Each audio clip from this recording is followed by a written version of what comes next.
자, 우리가 나눌 하나님의 말씀은 신약 성경에 있는 누가복음 7장입니다.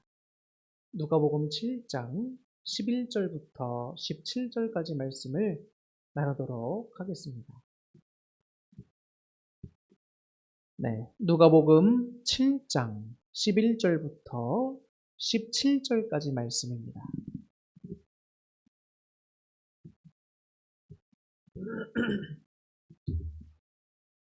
제가 봉독해 올리겠습니다.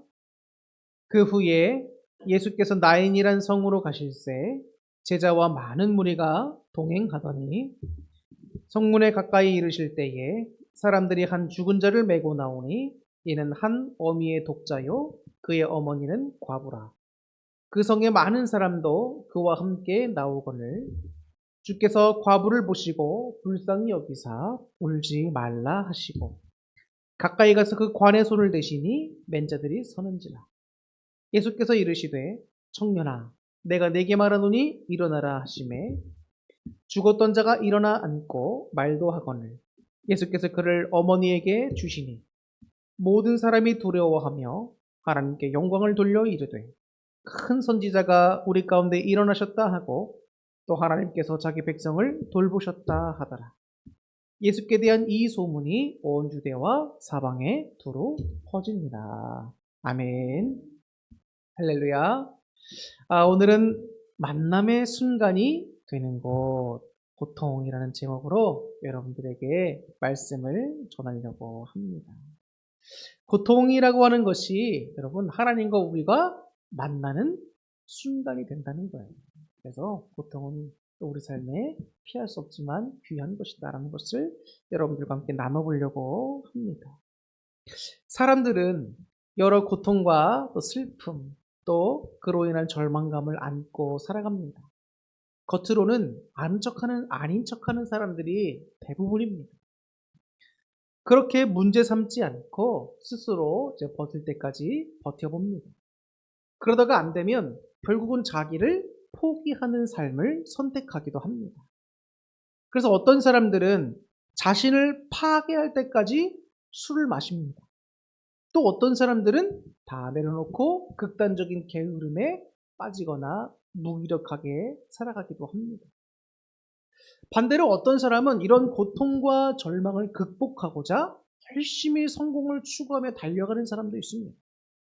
물론 극히 일부는 풍족한 생활과 삶 가운데 우리가 겪는 고통은 겪지 않은 채 그저 세상을 긍정적이고 아름답게 바라만 보는 사람들도 있습니다. 근데 여러분, 절망적인 고통은 피할 수가 없는 현실입니다. 사람들은 여러분, 더욱 현실을 그냥 외면하고 싶어 할 때가 많아요. 그래서 어떤 사람들은 교회에서 칙칙한 이야기는 하지 말고 희망차고 즐거운 이야기만 하면 좋겠다고 말합니다. 아유, 목사님 왜 이렇게 회개하라고 하고 죄만 얘기하고 우리의 이렇게 마음을 자꾸 힘들고 찔리는 얘기만 하십니까? 그냥 좋은 말만 해주십시오. 이렇게 말씀하시는 분들도 있을 수 있다는 거예요. 그러나 여러분, 그리스도인이 된다는 건 여러분, 세상을 자기가 보고 싶은 대로 그저 긍정적으로만 보지 말고 오히려 세상을 직시하고 직면하는 데서 출발한다는 것을 우리는 알아야 합니다. 예전에 하나님을 알지 못하는 한 여학생이 나들목 교회의 담임 목사로 계시던 김영국 목사님에게 이런 질문을 했다고 합니다. 도대체 그리스도인들은 왜 세상을 어둡고 칙칙한 색깔로 칠해서 신앙 없는 사람들을 위협하고 불안하게 만드는 겁니까? 라고 목사님께 항의하며 질문을 했다는 거예요. 그때 김용국 목사님이 그 여대생에게 이렇게 대답했습니다. 그렇지 않습니다. 아무렇지도 않은 세상을 어둡게 칠하는 것이 아니라 껍데기만 밝은 색으로 칠해져 있는 세상을 정직하게 바라보는 것입니다. 우리가 사는 세상이 겉으로 보기에는 아름다워 보이고 잘 꾸며지고 행복한 것 같지만 그 삶을 직시하고 정직하게 바라보다 보면은 죄악이 관영하고 있고 우리가 피할 수 없는 절망적인 고통이 가득한, 그래서 주님께 소망을 둘 수밖에 없는 현실임을 알게 된다는 거예요. 이걸 직시해야 된다는 겁니다. 그렇기 때문에 기독교는 세상을 어둡게 칙칙한 색깔로 칠하는 것이 아니라 세상을 직시하는 것이 기독교라는 거예요. 많은 사람이 젊을 때 고통이 찾아오면 그냥 좋아지겠지라고 생각합니다. 시간이 지나면 어른이 되고 힘겨운 과거에서 벗어날 때가 오겠지라고 생각합니다. 좋은 날이 오겠지라고 생각해요. 나이 든 사람은 고통이 이미 익숙해져서 세월이 약이라면서 스스로 위로도 하고 또 서로 다독이기도 합니다. 아픔을 삭히며 살아가는 것이죠. 세월이 약이라고 하는데 여러분, 지내다 보면은 그렇게 좋은 약은 아닌 것 같습니다. 왜냐하면 고통을 당하는 순간의 세월은 너무나 천천히 가기 때문에 우리를 더 괴롭게 하기 때문입니다. 많은 분이 이런 어려움을 겪었고 또 지금도 겪고 있고 또 앞으로도 겪을 텐데, 자, 그 와중에 하나님은 무엇을 하고 계실까? 또 고통 중에 하나님을 만난다는 것은 우리에게는 무슨 의미가 있을까요? 오늘 본문에 가장 큰 고통에 빠진 한 여인이 나옵니다. 이름은 정확히 안 나와요.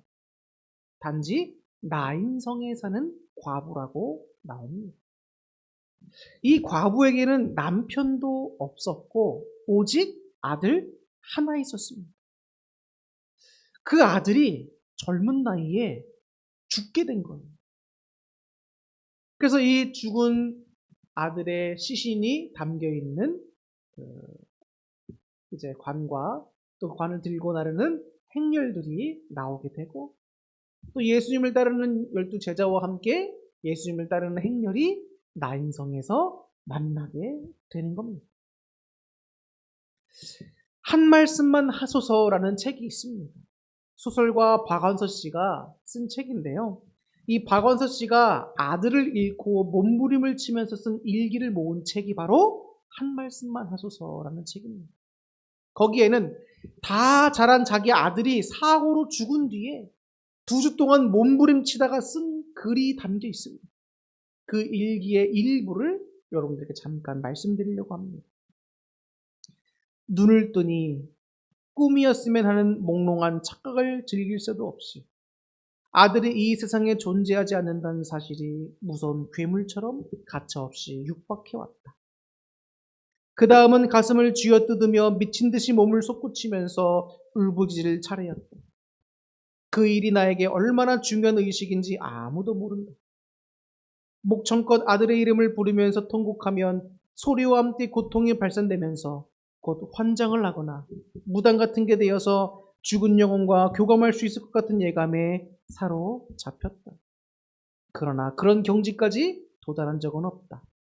빈번히 그 직전까지 갔다가 되돌아오곤 했다. 환장은 아무나 하는 게 아니었다. 아들을 잃은 슬픔이 적혀있는 글입니다. 아들을 기억하면서 우는 게, 통곡하며 우는 게 하나의 의식처럼 그렇게 된다는 거예요. 그리고 그렇게 통곡하면서 막 넋놓아 울다 보면 마치 자기 아들이 영혼과 만날 수 있을 것 같은 그런 느낌이 든다는 거예요. 그래서 그래서 자기가 환장할 것처럼 또 무당이 될 것처럼 그렇게 울어보고 했지만 환장하지도 않고 아들을 만날 수도 없다는 거죠. 그래서 환장도 아무나 하는 게 아니라는 거예요. 얼마나 가슴이 아팠을까. 그런 내용이 담겨 있는 거예요. 이 어머니의 고통을 우리가 상상할 수 있겠습니까? 미쳐버리는 게 좋겠다면서 목 놓아 우는 어머니. 이것이 바로 아이를 잃은 어미의 모습입니다.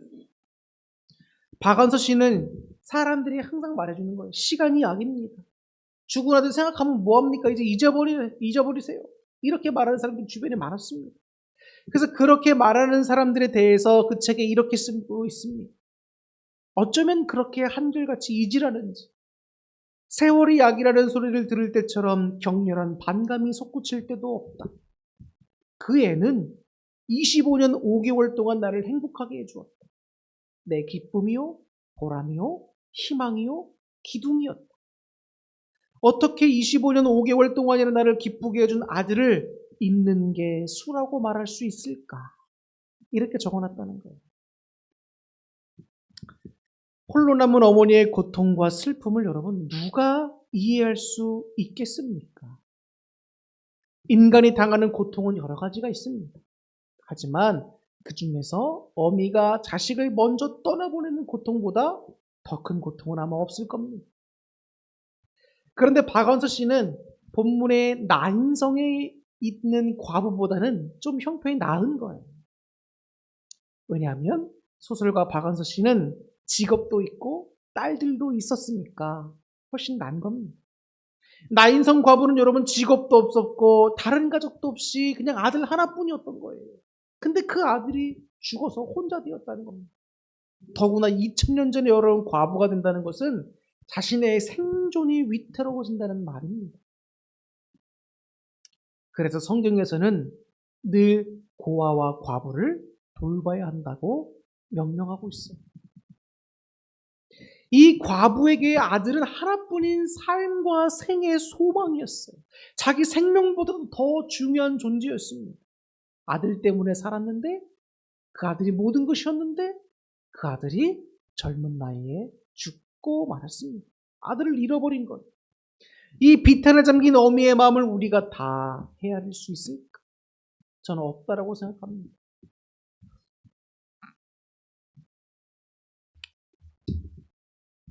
삶에는 여러분 피할 수 없는 고통이 있습니다.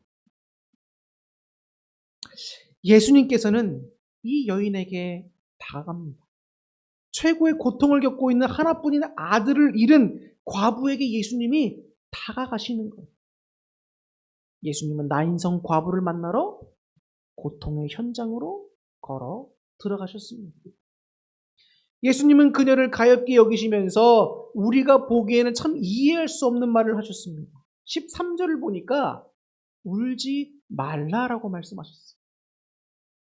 아들이 죽었는데 울지 말라니 누가 이렇게 이야기할 수 있겠습니까?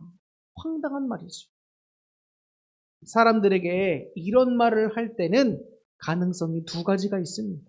하나는 너무 철이 없고 세상 물정을 몰라서 무슨 일이 벌어졌는지 파악 못하고 왜 이렇게 우십니까? 울지 마세요 라고 말할 수 있는 경우가 하나가 있고요.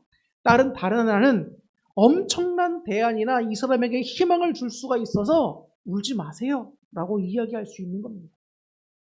지금 이 상황에서는 울음을 그치게 할 능력이 있는 사람만이 울지 말라고 할 수가 있는 거예요. 근데 예수님께서 그 나인성 과부에게 울지 말라라고 하십니다. 소망 되시는 주님께서 울지 말라고 말씀하신다는 거예요. 그 예수님은 결국 그 아들을 살려내시는 겁니다. 예수님은 나인성 과부에게 울지 말라라고 말씀하신 후에 죽은 아들이 누워있는 관에 손을 대셨습니다. 관에 손을 대는 행위는 여러분 일상적인 일이 아닙니다. 범상치 않은 일이에요. 더구나 이스라엘이라고 나라에서 유대교에서 하나님의 정죄율법을 알고 있는 그 문화 속에서 죽은 자가 있는 관에 손을 댄다는 건 여러분 범상한 일이 아니라는 거예요. 당시 유대인에게는 여러분 정결에 대한 의식과 법이 굉장히 많았습니다. 철저히 지키는 것 중에 하나였어요. 그 중에 하나가 여러분 이방인과는 손을 잡지 않고 악수도 하지 않는 겁니다. 이방인이 사는 땅은 밟고 지나가지도 않았습니다. 또 하나가 정결례법 중에 또 하나가 뭐냐면 시체에 손을 대지 않는 거였어요. 왜냐하면 죽은 시체에 사람이 손을 갖다 대면 그 사람은 부정해진다 여겨졌습니다. 그들이 지키던 종교적 관습이 그랬어요. 그래서 장례를 치를 때도 특별한 사람만이 시신이나 관에 손을 댔지 아무도 시신이나 관에 손을 대지 않습니다. 그 장례를 치를 때 특별히 시체에 만지고 관에 손을 댄 사람들도 장례가 다 끝나고 나면 자신을 정결케 하는 의식을 반드시 치렀어요. 그런데 예수님께서 난데없이 관에 손을 대셨다는 겁니다. 이런 예수님의 몸짓과 행동은 단순한 게 아닌 거예요. 예수님은 여러분 고통당하는 일의 아픔과 슬픔에 동참하기를 원하신 거예요. 생각해 보십시오. 예수님과 과부가 무슨 관계가 있습니까? 게다가 관을 만지거나 시체관을 만지면 부정해져서 하나님 앞에 나아갈 수가 없는데 정결의식을 치러야 하는데 굳이 나랑 상관도 없는 사람을 위해서 관에 손을 대겠습니까? 아니라는 거예요. 그럼 예수님께서 왜 그러셨냔 말입니다. 예수님은 과부의 고통 속에 들어가셔서 동참하시기를 원하셨다는 거예요. 사람들의 슬픔과 고통에 주님께서는 동참하고 계시는 겁니다. 그리고 기적을 행하셨어요. 청년을 살리십니다. 예수님은 자신에게 너희에게 이렇게 베풀어주는 사랑도 있는 분이고 능력도 있는 분이라는 것을 이 사건을 통해서 우리에게 보여주신 겁니다. 정결하지 못한 관에 손을 대는 행위는 나랑 아무런 상관도 없는 사람인데도 불구하고 그 고통 속에 참여해서 그 관에 손을 대는 이 행위는 여러분 깊은 사랑이 있어야만 가능한 겁니다. 예수님은 나인성 과부의 고통에 동참합니다. 그리고 그녀의 아들을 살립니다. 예수님은 사랑도 있고 능력도 있는 그런 분입니다. 그래서 결국 그 청년을 살려내셨어요. 삶에는 여러분 피할 수 없는 고통이 있습니다. 지금 이 나인성 과부 여인에게는 피할 수 없는 고통, 최악의 고통이 찾아왔어요. 자신의 유일한 희망이었고 삶이었던 아들이 죽는 거였습니다. 이와 같이 여러분 우리에게도 마찬가지입니다. 인간이 겪을 수 있는 최고의 고통, 누구도 이해할 수 없는 슬픔의 심연 속에 빠져있던 나인성 과부를 찾아오신 예수님을 통해서 오늘날 우리 삶의 진실이 보고 예수님이 우리를 어떻게 찾아오시는지를 알 수 있습니다. 여러분 우리의 삶이 정말 여러분 핑크빛 삶이고 여러분 아름답게만 꾸며진 삶이라고 여러분 보십니까? 삶을 한번 직시해 보세요. 우리의 삶은 예수님이 없이는 소망이 없는 삶입니다. 이걸 분명히 깨달으셔야 돼요. 이 나인성 과부의 사건에서 이걸 깨달으신다고 말이에요. 우리의 삶의 진실이 무엇인지 직시하시고 그럼 그런 삶 가운데서 예수님이 우리를 어떻게 찾아오시는지를 한번 보시란 말이에요. 예수님은 우리를 고통 가운데 홀로 내버려 두시지 않고 나인성 과부의 고통에 참여하셔서 동참하시고 그를 사랑으로 붙들어 주시고 아들을 살려주시듯이 지금도 우리를 그렇게 도와주고 계시다는 사실을 여러분 꼭 아셔야 합니다. 우리가 분명히 알아야 할 것이 있습니다. 그것이 뭐라고요? 우리 삶에는 피할 수 없는 고통이 있다는 겁니다. 이게 사실이에요. 과거에 겪은 사람도 있고 지금 겪고 있는 사람도 있습니다. 그리고 지금까지 겪지 않았다면 불행하게도 미래에는 반드시 겪게 됩니다. 삶의 절망을 경험하지 않고 생을 마감하는 사람이 있을까요? 고통은 우리의 삶 속에 실제하는 겁니다. 실제로 존재하는 거예요. 안 보이는 척, 없는 척 하면서 다른 것으로 덮을 뿐 실제로 우리의 삶에 존재합니다. 많은 사람들이 기독교를 오해합니다. 하나님을 믿으면 고통이 없어진다는 잘못된 메시지를 전하고 또 그 메시지를 듣습니다. 예수님을 믿으면 병이 낫는다. 예수님을 믿으면 여러분 온갖 문제가 해결되고 평탄해진다고 말합니다.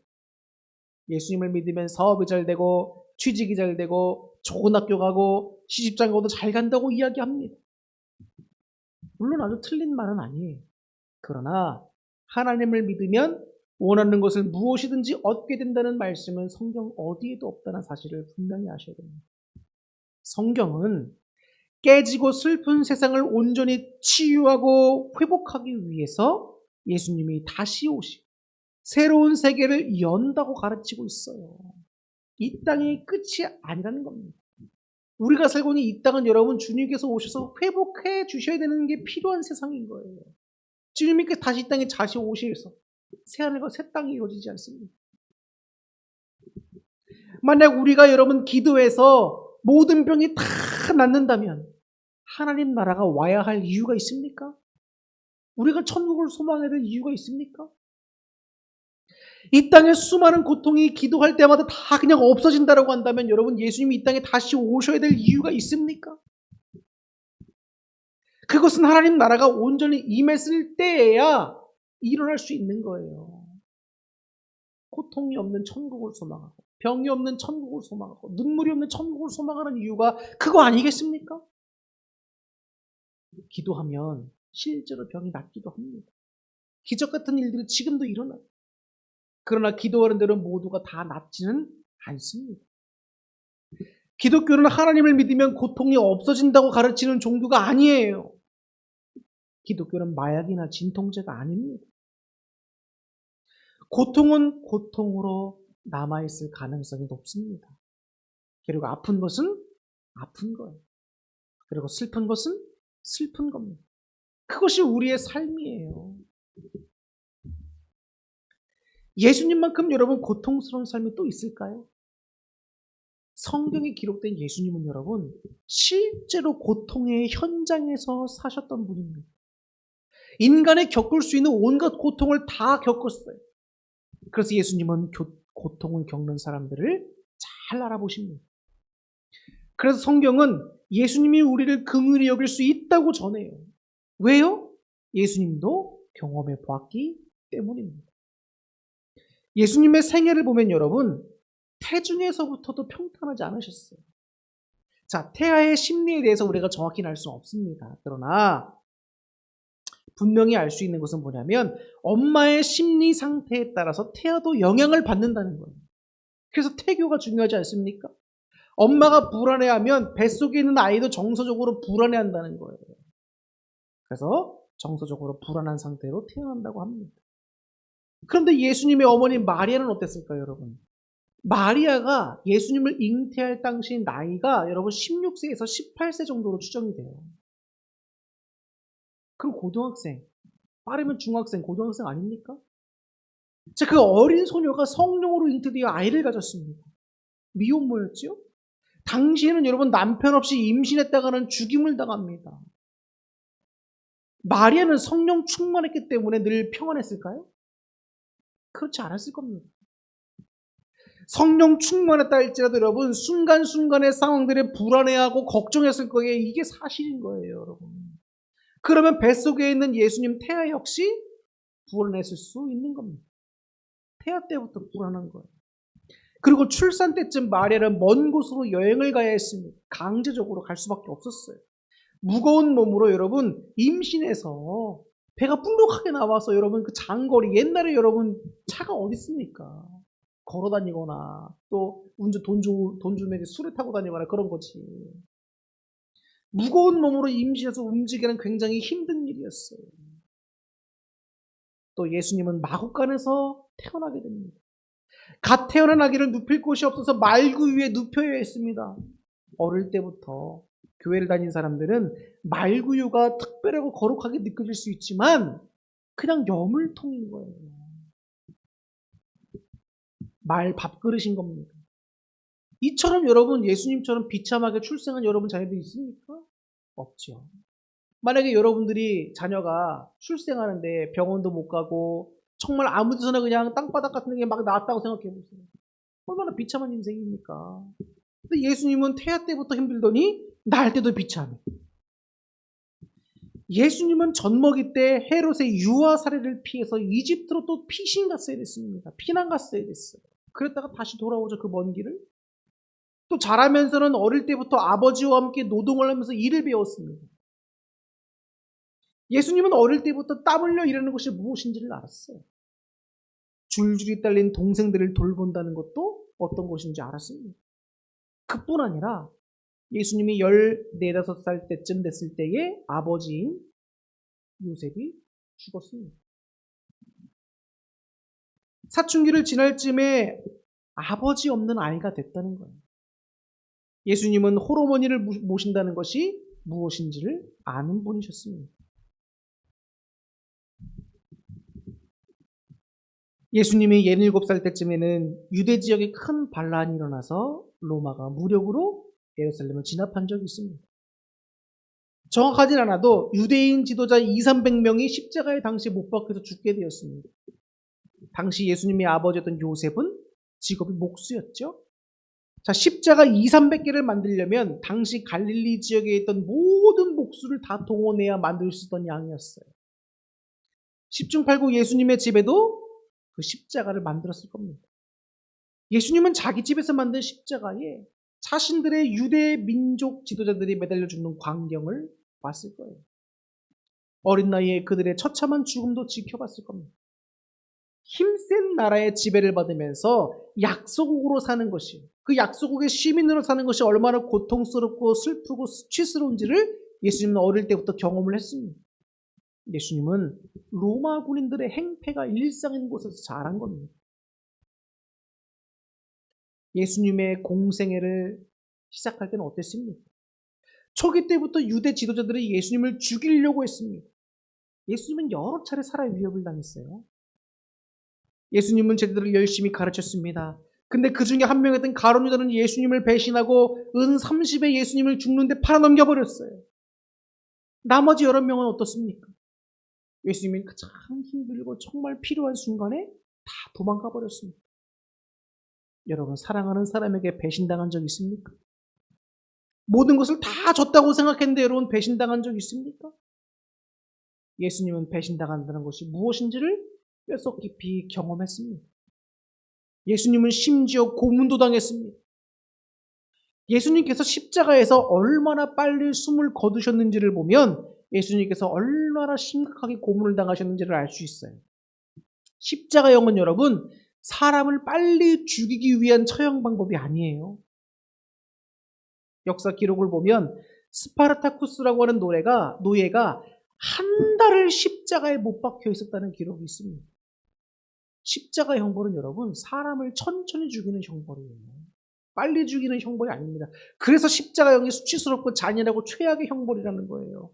손과 발에 못이 박힌 채로 한 달 여러분 생각해 보세요. 걸려있다고 생각해 보세요. 죽을 때까지. 근데 예수님은 6시간 만에 숨을 거두셨다는 거예요. 예수님이 얼마나 모진 고문을 당하시고 했으면 6시간 만에 세상에 숨을 거두시냔 말이에요. 그렇기 때문에 예수님은 고문당하는 것이 무엇인지를 아십니다. 그것뿐인가요? 예수님은 재판을 받으셨는데 역사상 유례를 찾아볼 수 없는 부당한 재판을 받았어요. 그건 재판도 아니었습니다. 그냥 예수님을 잡아 죽여서 십자가형을 선고받게 하기 위해서 재판의 형식을 빌렸을 뿐입니다. 변호사도 없었고 거짓 증인들의 말로 점철된 재판이었어요. 그렇게 불의한 말도 안 되는 재판을 예수님은 당했습니다. 그리고 십자가에서 고통스럽고 수치스럽게 죽었습니다. 그럼 이런 예수님의 인생을 한번 쭉 보시라고요.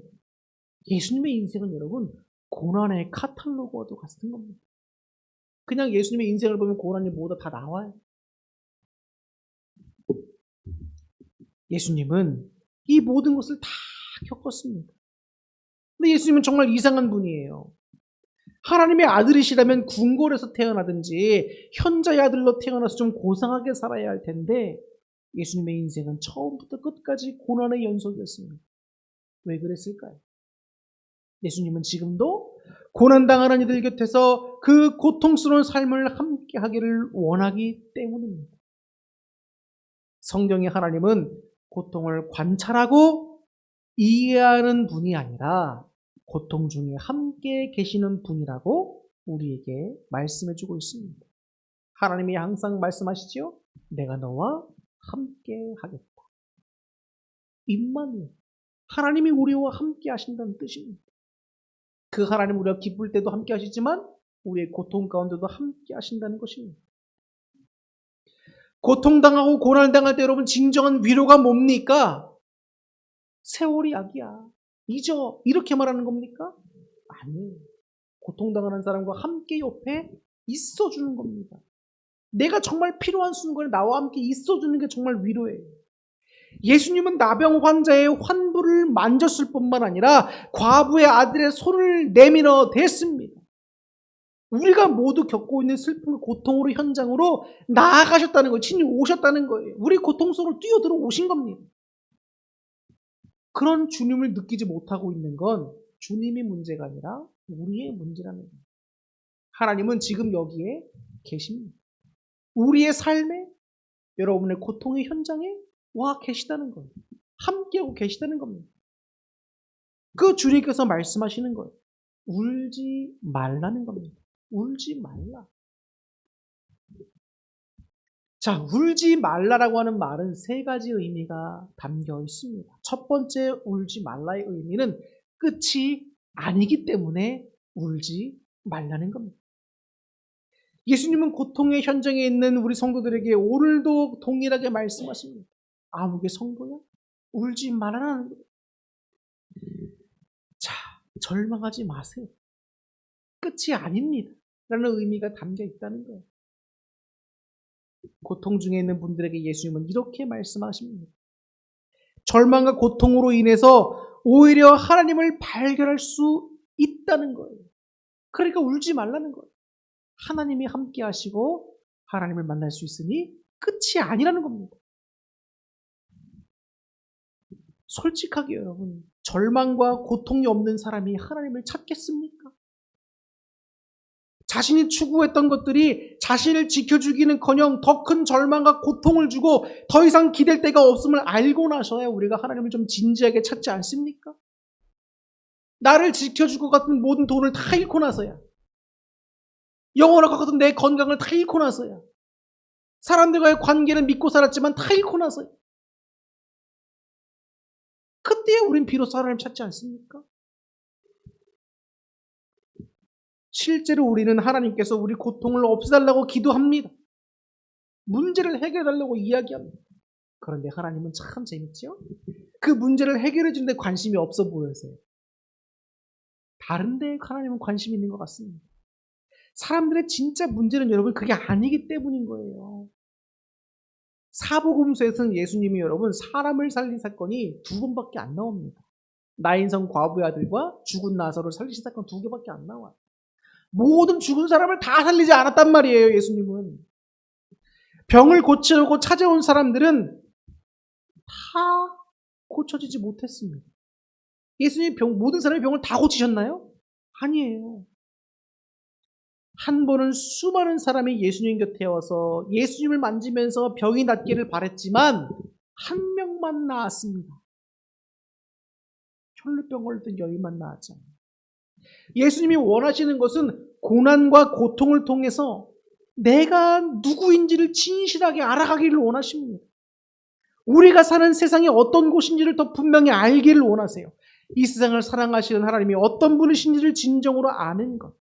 이것이 하나님이 원하시는 바라는 겁니다. 우리의 기도를 듣고 고통을 해결해 주지 않는다 이 말이 아니라 하나님이 진정으로 우리에게 원하시는 것은 그 고통 가운데 있는 너희 자신을 진실되게 들여다봐. 너희가 예수님이 없으면 소망이 있는 사람이니? 보라는 거예요. 누구를 만나야겠습니까? 누구를 의지하겠습니까? 우리가 사는 세상을 직시해 보란 말이에요. 예수님이 없으면 소망이 있습니까? 없다는 거예요. 근데 그런 세상과 그런 우리의 삶과 고통 속에 누가 오셨어요? 하나님이 찾아오셨다는 거예요. 그 사랑의 하나님을 보라는 겁니다. 의지하라는 거예요. 이게 하나님이 원하시는 바라는 거예요. 하나님은 여러분들이 고통당하고 아플 때 간단히 진통제 주시는 분이 아닙니다.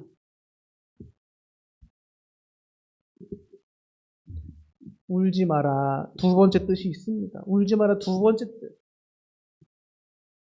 이것은 그날이 찾아온다. 그렇기 때문에 울지 말라는 겁니다. 다시 말하면 부활의 소망을 가질 수 있다는 겁니다.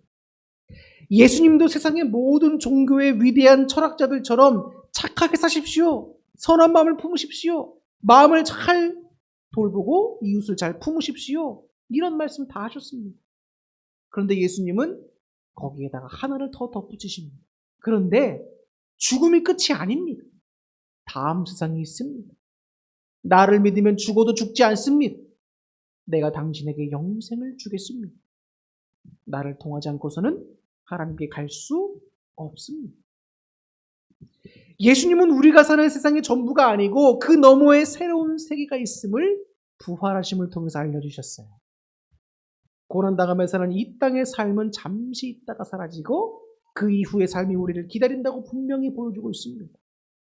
부활의 소망은 이 땅을 살아가게 만드는 강력한 힘이라는 거예요. 그러니까 울지 말라는 겁니다. 이 땅에는 고통이 있습니다. 우리는 그 고통 속에 살아가지요. 근데 예수님은 우리에게 고통 속에서 부활의 소망을 품고 그 어려움들이 모두 지나가는 날이 올 것을 기억하며 살라고 말씀하시는 겁니다. 그래서 울지 말라는 거예요. 인생의 끝이 어디로 향하는지 알고 소망을 품는다면 고통 속에서도 의연히 견딜 힘을 얻을 수 있습니다. 여러분, 우리의 끝은 어디인가? 천국입니다. 오늘도 우리는 고통을 이기며 의연히 나갈 수 있어요. 마지막 세 번째 울지 말라의 의미는 내가 너와 함께 있다라는 의미입니다. 믿음과 소망으로 고통의 현장을 통과하여라. 너와 함께 나도 그곳에 있다라는 의미예요. 예수님은 단지 부활의 소망만을 이야기한 게 아닙니다. 고통 가운데 있는 우리와 함께 하겠다고, 함께 있다라고 말씀하시는 거예요. 그냥 천국 갈 때까지 이 땅에서는 너희가 그냥 혼자 뚱거리 혼자 남겨져서 신앙생활하고 그 천국 소망 붙잡고 하는 것이 아니라 하나님은 지금도 우리와 함께하고 계시다는 겁니다. 이 고통 가운데 우리와 함께하고 계시다는 거예요. 예수님이 그 고통을 우리와 함께 하신다는 사실을 조금씩 알아갈 때에 우리의 영적인 눈이 열리고 신앙이 성장하며 고통을 이겨낼 수 있는 힘을 얻게 되는 거예요. 주님께서 대답이 없는 것 같지만 실제로는 고통의 한복판에서 우리와 함께 하신다는 사실을 받아들이고 깨닫게 될 때 우리는 그 고통의 현장에서 하나님을 만나게 되는 거예요. 그때 고통을 바라보는 시각이 달라집니다. 우리는 여러분 고통이 오면 와 좋다 이렇게 반기는 사람들이 아니잖아요. 그죠? 하지만 고통을 통해서 내가 누구인지, 세상이 어떤지, 사람들이 어떻게 살고 있는지, 그리고 왜 세상이 빨리 끝나고 예수님이 다시 오셔야 하는지를 고통 가운데 알게 된다는 거예요. 새로운 관점이 우리를 지배할 때 우리의 삶의 변화가 시작이 되는 겁니다. 이제 이 말씀을 드리면서 이제 마치려고 하는데 우리의 끝에서 하나님은 시작하신다. 절망 중에도 하나님을 찾고 하나님을 우러르고 바라는 사람들 속에서 하나님은 일하신다는 거예요. 잠언 8장 17절의 말씀입니다. 나를 사랑하는 자들이 나의 사랑을 입으며 나를 간절히 찾는 자가 나를 만날 것입니다. 이제 요약하면서 마치도록 하겠습니다. TV에 나와 특강하시는 분들도 통찰력과 지혜가 뛰어납니다. 성인과 현자들은 우리에게 지혜와 통찰을 줍니다. 하지만 예수님은 우리에게 더 나아가 생명을 주시기를 원하십니다. 지혜와 통찰을 뛰어넘는 인생의 근본의 생명을 주기 위해서 이 땅에 오셨고 우리와 함께 하시는 분이 바로 누굽니까? 예수님입니다. 예수님은 부활을 경험한 분입니다. 온갖 고통의 현장으로 찾아오십니다. 함께 슬퍼해 주십니다. 우리의 연약한 다리를 든든하게 세워서 고통을 딛고 의연하게 걷게 만드시는 분이 바로 우리 예수님입니다. 그리고 고통을 통해서 우리의 얄팍한 인격을 성숙한 인격으로 바꿔나가시는 그분이 바로 부활하신 예수님입니다. 우리는 인생을 살면서 고통을 피할 수 없다라고 말씀을 드렸습니다. 그러나 그 고통 가운데 함께 계신 예수님을 받아들이고 그분을 알아가기 시작한다면 그분의 사랑과 능력을 맛보게 됩니다. 그럴 때 피할 수 없는 고통은 역설적으로 우리를 생명으로 인도합니다. 예수님이 우리의 고통에 그 아픈 곳에 오늘도 손을 대십니다. 그리고 오늘 여러분들에게 이렇게 말씀하십니다. 아무개 성도야 울지 말라. 기도하겠습니다. 하나님 참으로 감사함을 드립니다. 오늘 이 말씀이 저희들에게 주시니 감사드립니다. 또 이 말씀을 통해서 고통 중에도 함께 하시는 주님을 만날 수 있도록 우리의 마음을 열어주시는 것도 감사합니다.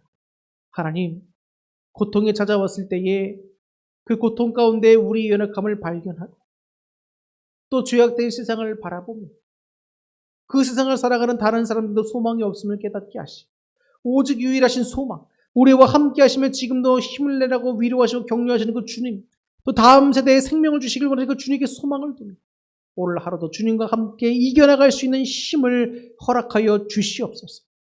그리고 이 고통 가운데 주님을 만남으로 인격들이 성숙해지게 도와주시고 신앙이 성숙해지게 도와주시며 하나님의 거룩한 백성으로 세워져 나갈 수 있게 은혜를 더하여 주시옵소서. 주님이 오늘도 우리에게 말씀하십니다. 울지 마라. 내가 너와 함께 있다. 끝이 아니다. 부활의 소망이 있다는 것입니다. 하나님, 그 주님을 감사하며 기억하게 하시고 주님과 함께 오늘도 달려가 승리할 수 있게 하여 주시옵소서. 우리 성도님들 마음 가운데 낙심된 영혼들이 있습니까? 절망하는 영혼들이 있습니까? 두려워하는 마음들이 있습니까? 주여 다 물리쳐 주시고 주님께서 담대하고 기뻐하고 승리하고 감사하는 삶이 될 수 있도록 은혜를 더해 주옵소서. 예수님 이름으로 축복하며 기도하옵나이다. 아멘. 네, 여러분 감사드리고 광고의 말씀 드리도록 하겠습니다. 주일 예배 참석한 여러분 모두 진심으로 환영을 드리고요. 여러분 각자의 삶의 처소가 곧 성전되기를 부탁을 드리고, 또 성경을 읽는 것, 공부하는 것, 기도하는 것, 찬양하고 전도하는 것에도 힘써 주시기를 부탁을 드립니다. 우리 홍혜선 집사님께서 요즘에 교회에 기도하러 자주 오셔서 얼마나 감사하고 기쁜지 모릅니다. 목사가 봤을 때 성도님들이 목사님에게 아유 목사님 쓰세요 하고 이렇게 금일봉 주고 이런 것보다도 목사님이 딱 봤을 때 성도들이 기도하고 찬양하고 신앙생활 열심히 하는 모습 보실 때가 진짜 제일 감사해요. 제일 기뻐요. 여러분 너무 잘하고 계시고 응원합니다.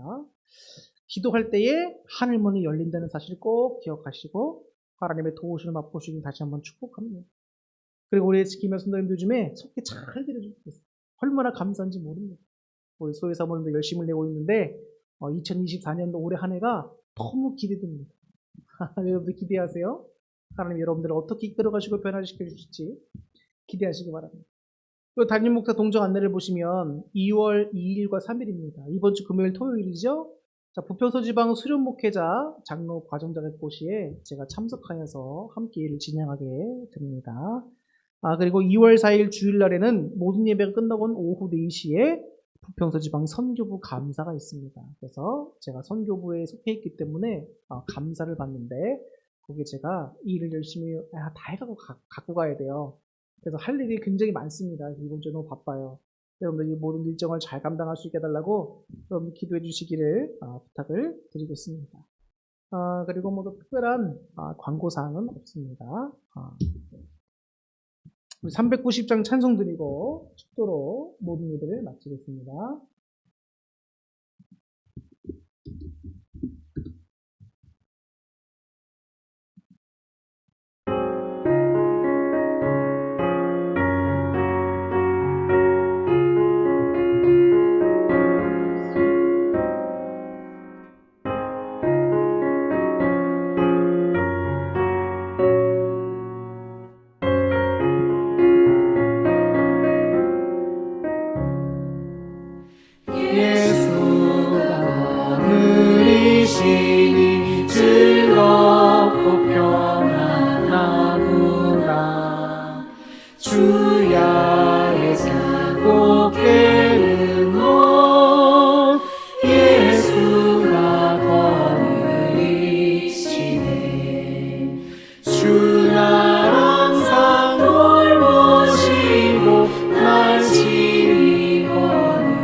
자, 우리 주기도문 하겠습니다. 하늘에 계신 우리 아버지여, 이름이 거룩히 여김을 받으시오며 나라의 임하옵시며 뜻이 하늘에서 이룬 것 같이 땅에서도 이루어지이다. 오늘날 우리에게 일용할 양식을 주옵시고 우리가 우리에게 죄 지은 자를 사하여 준 것 같이 우리 죄를 사하여 주옵시고 우리를 시험에 들게 마옵시고 다만 악에서 구하옵소서. 대개 나라와 권세와 영광이 아버지께 영원히 싸움나이다. 아멘. 이제는 우리 주 예수 그리스도의 크신 은혜와 하나님의 무한하신 사랑과 성령님의 내주가 마감동 교통하심과 도우심과 위로하심의 역사가 오늘 이 예배에 함께 참여한 모든 주의 백성들과 저들의 가족들과 사업과 학업과 하는 모든 일들 위해 지금부터 영원토록 함께 하옵기를 간절히 축원하옵나이다.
찬양의 열기 모두 끝나면 주 앞에 나와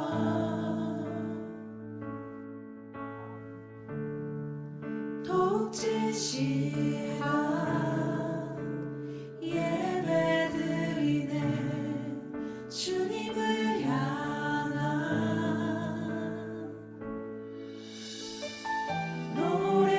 노래상의 노래 내 맘 깊은 곳에 주께서 원하신 것 화려한 음악보다 끝없는 열정보다 중심을 원하시죠.